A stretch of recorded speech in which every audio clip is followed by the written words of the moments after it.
Asalaamaaleykum nuy leen ziar leen di leen bégee bu baax a baax je vous retrouve encore une fois sur votre chaîne A2S Pro continuez leen di abonné bés cloche de notification bi su ko defee bépp vidéo bu ñu dugal ngeen mën ko am à temps réel te nag ñu wax ci le discours du président Ousmane Sonko mu nekk un discours responsable un discours très intéressant un discours très riche mu wax ci ay dëgg yoo xamante ni moom la yàgg a wax président Ousmane Sonko ku ko xam nii nga ko xamee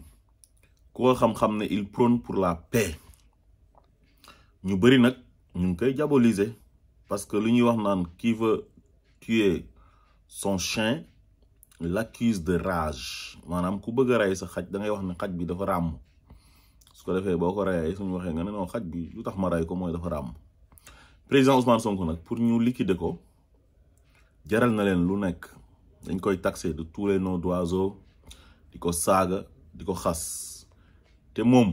nitu jàmm kase la ñëpp xam nañ ko waaye ñoom ñi jéem a yàq deram di ko sosol di wax ay wax yi ñaaw di instrumentaliser seen ay nit pour ñuy dem ci plateau télévisé yi ak ci presse en ligne beeg ak yeneen plateforme yëpp di wane ne Ousmane Sonko nitu fitna la ñoom ñoo la gën a xam ne Sonko moo leen ëpp jàmm fuuf ñoom ñooy waa kër ñàkk jàmm comme nu leen Babacar Touré journaliste tuddee parce que amul benn acte de violence bu mas a jógee ko ci camp wu président Ousmane Sonko jëm ci camp wu Macky Sall masul am violence yu fi am yëpp que ça soit violence physique violence verbale yëpp ça vient du camp de Macky Sall ci ay saaga ci ay xaste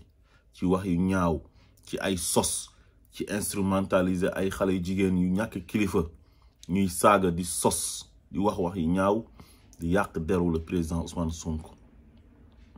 ci ay góoru mbootaay yu ñàkk jom amuñ liggéey lu dul di xaste ñu leen di fay ci bi ñu ko bëggee teg loxo ci seen dossier bu ñàkk fayda boobu nga xam ne sénégalais yi teel nañ koo comprendre mooy dossier faux viol boobu noonu viol fictif bi violence yi ci amoon yépp jógewul ci président Ousmane Sonko fan la jóge ci Macky Sall mu ci bëggoon a profité ne day tëj Ousmane Sonko par force sénégalais yi génn na leen da ngeen di fen waxu leen dëgg président Ousmane Sonko du Khalifa Sall président Ousmane Sonko du Karim Wade ñu jàmmaarloog ñoom dumal leen duma yu métti malgré nag seen gendarmerie seen police ak seen ay nervi jël ay nervi armé leen loolu mën nañ ko tuddee sax milice président bu am milice xam nga jox leen ay yet jox leen ay pick-up auto administration bi jox leen ay fusil à pompe ñuy dóor nit ñi ay bal di rey ay nit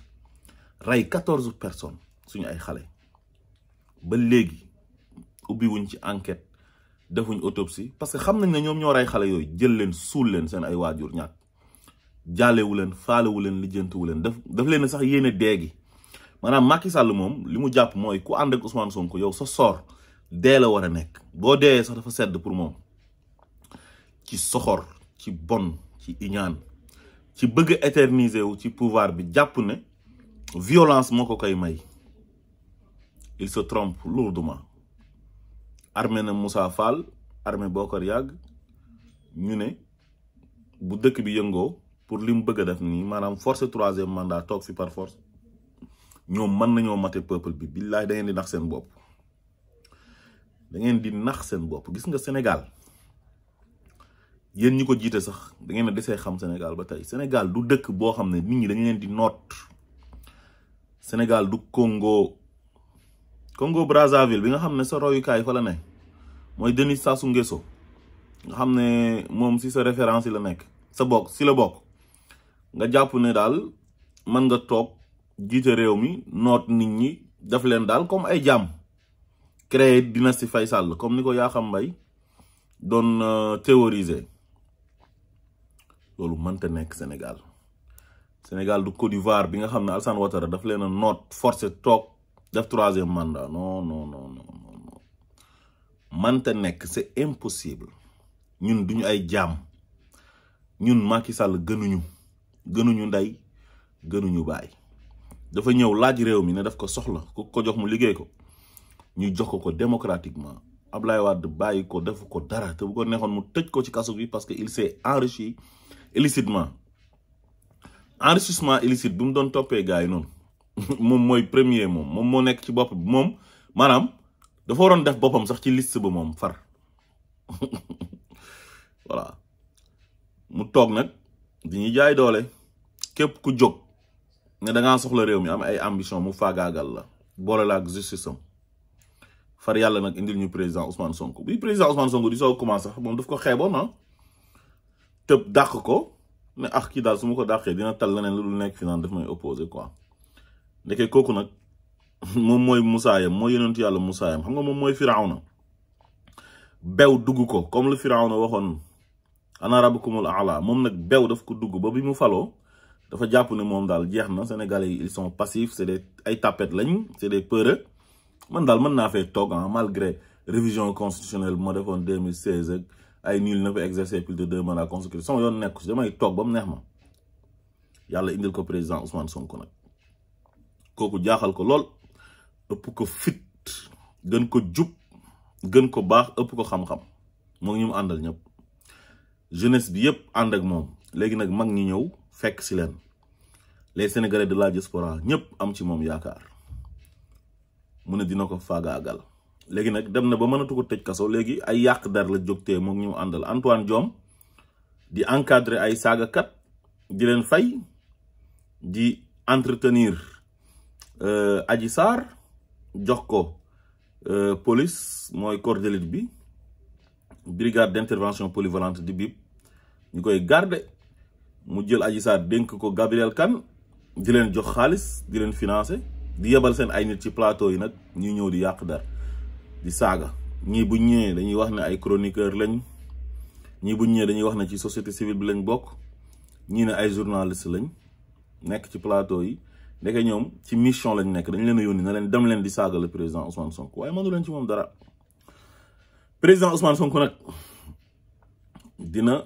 dem tournée nationale waaw avertir na Sénégalais yépp na leen moom nitu jàmm la waaye nag ku ko attaqué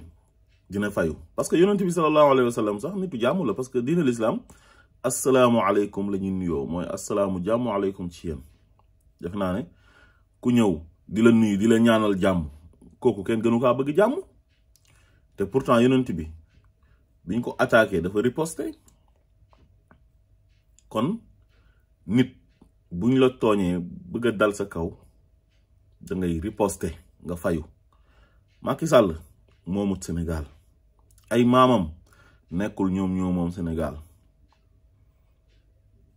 kon Macky Sall ak ñi mu àndal bu ñu jàppee ne violence mooy tax ñu mën a éterniser wu au pouvoir ñi mu àndal jàpp ne ñoom ay poste ay privilège ak avantage moo tax ñu war a mën a bàyyi Macky Sall pour mu toog fi éternellement loolu mënta nekk Sénégal ku ne da ngay ñëw def benn mandat laaj renouvellement suñ la renouveler nga continuer buñ la renouveler wut nga yem ci benn mandat ba comme nu koy ñeneen ñi di defee Donald Trump benn mandat la am François Hollande benn mandat la am Nicolas Sarkozy benn mandat la am Goodluck Jonathan bu Nigeria benn mandat la am na beneen président ghanéen tamit bu am benn mandat foog naa John Atamis la su ma juumut loolu mooy démocratie loolu lañ bëgg ci Sénégal Sénégal bàyyu kenn moomu ko ñëpp ñoo yem ci Sénégal ku ne da ngay ñëw laaj réew mi ne dama bëgg ngeen jox ma ko ma defar suñ la joxee maximum ñaari mandat nga mën a def keneen ñëw loolu mooy indi stabilité ci dëkk yu stable yëpp loolu moom moo fa am Cap-Vert gi ñu dendal kenn mësu leen dégg ci affaire ay coow élection yeeg ay crise électorale ak ay affaire mandat kenn mësu leen see dégg kon nag Sénégal dëkk yooyu ëppale wuñ ko dara Niger mu ngi nii Oussouffou def na ñaari mandat yam dem jëm nañ ko dugal sax 3e mandat mu bañ Abdoul Aziz bu Mauritanie mais coup d'état la accéder au pouvoir Sidi Cheikh Abdallah le coup d'état te terewul vraiment dafa joxe leçon démocratique def ñaari mandaayam dem Guazini toog Yaay Boni def na ñaari mandaayam dem Patrice Talon toog mais est-ce que ñooñu gën ñooñu lañ ñuy ëppale ñun Sénégal ñu nekkoon capitale Afrique occidentale française yàgg nekk royukaay Macky Sall ñëw di ñu delloowaat ci ay waxu 3e mandat léegi nag lu ñu xewal mooy ay nitam ñooy ñëw naan ko voilà di dem ci télé yi quoi ak non ñi dañ ñoo yàpp di dem ci télé yi di organiser ay conférence de presse lu ne naan 2e quinquennat quoi non ñii luñ ñu yabee man daal man xaw ma ko quoi organiser fi référendum 2016 jël sa livre bind ci wax nit ñi dégg devant le président Kaboré ak yeneen même bu dul sax ay waxam moom maanaam constitution bi kenn féetewu ko kaw nul n'est au-dessus de la constitution li constitution bi wax nga xam ne peuple bi ñoo ko décidé loolu mooy am par force te mënu leen ci dara léegi nag lenn laay yëgal sénégalais yi képp ku fi nekk di jay Macky Sall di nekk ci télé yeeg rajo yi naan Macky Sall dafa war a am 3e mandat ay 2e quinquennat bés bu réew mi tàkkee bañ génn ci ñoo ñëpp dinañ leen traduire devant la justice atte leen tëj leen ci kaso yi parce que bokk nañ ci ñu taal réew mi ñu bëri ñu ànd ak moom ñu ngi ko doon wax naan ko mënoo am 3e mandat mu dàq leen léegi nag nit ñi ñu ngi koy wax na ko mën ngaa am 3e mandat defu leen dara jël nañ maire bu perte boobu transhumante bu yées boobu noonu nga xam ne PS la nekkoon nguur rek la xam ak sàcc xaalisu sénégalais yi muy Aïda Ndiongue nga xam ne lu ñu am yëpp ci ndoddu sénégalais yi lañ ko jëlee jékki-jékki rek nekk ay milliardaire ci ay marché gré à gré mu organiser conférence de presse comme Mimi Touré am na ak Macky Sall problème moom mu bëgg a positionné wu nag nee na di attaqué Mimi Touré mi nga xam ne moom njëkkeem la woon moom parce que moom cousine paternelle bu Omar Sarr la seen ñaari maam yi ñoo bokk ndey ak baay te Omar Sarr moo nekkoon jëkkëru Mimi Touré léegi Omar Sarr boobu nag may ko njëkkee ci Mimi Touré masul wax Mimi Touré lu ñaaw xaar ba Mimi Touré am ak Macky Sall problème Macky Sall war ko donte Mimi Touré d'accord ak moom ci lu bëri mais Macky Sall da ko trahir yàgg na ko trahir nag di ko oo muy ñëwaat ci ñàkk faydaam xam nga yàgg na ko utiliser muy dal ci kaw président Ousmane Sonko donte yooyu yëpp jaar na fi mais nag dafa dund injustice ak trahison léegi nag maire bi ma ngay positionné wu nag di attaquer Mimi Touré di xaste pour faire plaisir à Macky Sall loolu du fi jàllee ba pare nee na day jàppale Macky Sall ci 3e mandat bi yéen ñëpp dinañ bind seen tur incha allah yéen ñi dem ci plateau télévisé yi bés bu nguur gi daanoo su fekkee ne maanaam dëkk bi dafa tàkk ndax 3e mandat wu Macky Sall bés bu nguur gi daanoo te day daanu sax par force parce que peuple bee leen ëpp doole yéen du ngeen tous du ngeen dara le peuple est souverain force restera toujours au peuple voilà moo xam gendarmerie ak police ak armée indi leen sax armée américaine bi ba xam lan lañ mënal sénégalais yi bés bu ngeen taalee réew mi ba réew mi tàkk ci affaire 3e mandat yéen ñëpp dinañ leen traduire devant la justice atte leen ba pare tëj leen ci kaso yi comme ku ray nit ñu ngi ñaan yàlla nag bañ a àgg foofu waaye bés bu ñu fa àggee kenn du leen baal parce que yéen du ngeen ay nit dara vous êtes des vautours ay tan jël Sénégal rek teg di lekk di dévorer le Sénégal di ko dévorer kon loolu day dakk incha allah président Ousmane Sonko mu ngi dem biir Sénégal pour tourner tooñul kenn waxul gaayam yi ñu tooñ kenn daluñ ci kaw kenn c'est son droit le plus absolu mooy dem jokkook sénégalais yi waxtaan ak ñoom wax leen bëgg-bëggam mu nekk droit yam comme ni Macky Sall amee woon droit bi